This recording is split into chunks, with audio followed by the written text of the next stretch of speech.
बशीर अहमद भट्ट के भाई के घर की दीवारों पर खून के छींटे अब भी मौजूद हैं, जो उस शाम की याद दिलाते हैं जब परिवार के 3 लोगों को कश्मीर के पुलवामा जिले में मार दिया गया था। दरअसल ये पूरी घटना इस साल 27 जून की है, जिस दिन बशीर के भाई फयाज अहमद भट्ट, जो कि कश्मीर पुलिस में थे, सोने की तैयारी कर रहे थे। तभी उन्होंने दरवाजे पर किसी के खटखटाने की आवाज सुनी। अपनी बीवी के घर पर मौजूद रहने और रात में दरवाजा खोलने के जोखिम को जानते हुए भी उन्होंने दरवाजा खोला और 2 कथित चरमपंथियों ने पत्नी और बेटी समेत उनकी गोली मारकर हत्या कर दी। फयाज के भाई, जो कि पास के ही एक घर में रहते हैं, उन्होंने गोलियों की आवाज सुनी। वो भागकर अपने भाई के घर पहुंचे, जिसके बाद वहां जो उन्होंने देखा उसकी कभी कल्पना भी नहीं की जा सकती थी। दरवाजे पर उनके भाई फयाज, उनकी पत्नी और उनकी बेटी का शव पड़ा हुआ था। जम्मू कश्मीर का विशेष दर्जा खत्म होने और राज्य को 2 केंद्र प्रशासित प्रदेश में बांटे जाने के 2 साल पूरे हो गए हैं। प्रधानमंत्री नरेंद्र मोदी और उनकी सरकार का दावा था कि इलाके में शांति के लिए ये कदम जरूरी था, लेकिन आज 2 साल बाद भी सुरक्षा बलों के लिए काम करने वाले कई आम और स्थानीय लोगों को निशाना बनाया जा रहा है। दरअसल भारत लंबे समय से पाकिस्तान पर अशांति फैलाने का आरोप लगाता रहा है। हालांकि पाकिस्तान इससे इनकार करता रहा है, लेकिन कश्मीर की सुरक्षा एजेंसियों का कहना है कि पाकिस्तान की तरफ से चरमपंथियों का आना सीजफायर के कारण कम हुआ है, लेकिन हिंसा अभी भी रुकी नहीं है। जम्मू कश्मीर के इंस्पेक्टर जनरल विजय कुमार ने जून में एक प्रेस कॉन्फ्रेंस में कहा था कि पिछले कुछ दिनों में निर्दोष लोगों और छुट्टी पर गए और या मस्जिद के अंदर मौजूद पुलिस वालों को निशाना बनाया गया है।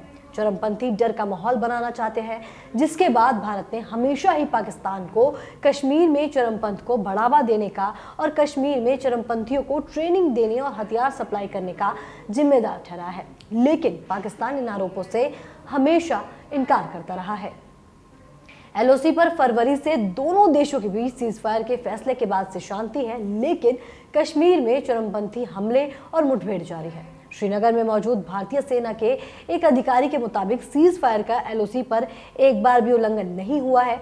वहीं श्रीनगर से चिनार कॉर्प्स से प्रमुख लेफ्टिनेंट जनरल देवेंद्र प्रताप पांडे का कहना है कि जहां तक हमें जानकारी है, कश्मीर इलाके में सीमा पार से उल्लंघन का एक भी मामला सामने नहीं आया है, जिसके बाद एलओसी पर फिलहाल शांति है। लेकिन लोग इस बात से आशंकित हैं कि क्या 2003 में जिस सीजफायर समझौते पर दोनों देशों ने दस्तखत किए थे, उनका पालन होता रहेगा या नहीं। लेकिन बॉर्डर से दूर कश्मीर के शहरों और गांव बशीर अहमद भट्ट जैसे लोगों के लिए ये दौर अशांति का ही है।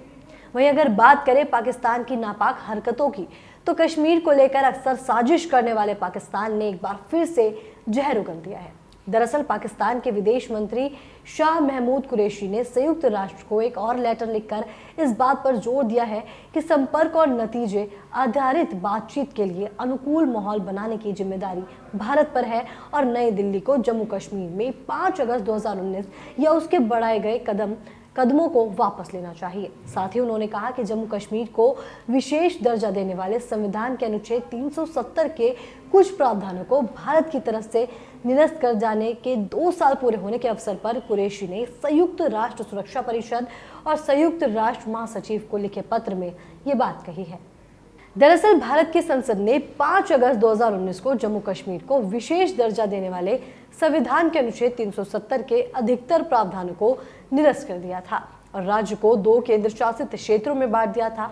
दरअसल भारत सरकार की तरफ से जम्मू कश्मीर का विशेष दर्जा रद्द किए जाने के बाद पाकिस्तान ने भारत के साथ अपने संबंध घटा दिए थे और काम को स्थगित कर दिया था, जिसके बाद नई दिल्ली का कहना है कि भारतीय संविधान के अनुच्छेद 370 से संबंधित मामला पूरी तरीके से देश का आंतरिक मामला है। पाकिस्तान के विदेश कार्यालय की तरफ से जारी एक स्टेटमेंट के मुताबिक विदेश मंत्री कुरैशी ने अपने लेटर में इस बात पर जोर दिया है कि संपर्क और नतीजा केंद्रित बातचीत के लिए फ्रेंडली एनवायरनमेंट बनाने की जिम्मेदारी भारत पर है।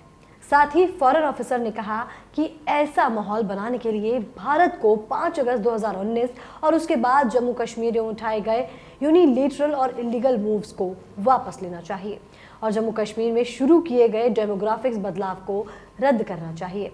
उन्होंने आगे कहा कि UN security council of relevant proposal और कश्मीर की इच्छाओं के मुताबिक जम्मू कश्मीर मुद्दे का प्रॉपर सॉल्यूशन साउथ एशिया में स्थायी शांति के लिए जरूरी है। अगर आपको हमारा ये वीडियो पसंद आया हो तो द पेपर को लाइक, शेयर और सब्सक्राइब करना ना भूलें। और हाँ, हमें इंस्टाग्राम और फेसबुक पर भी जरूर फॉलो करें।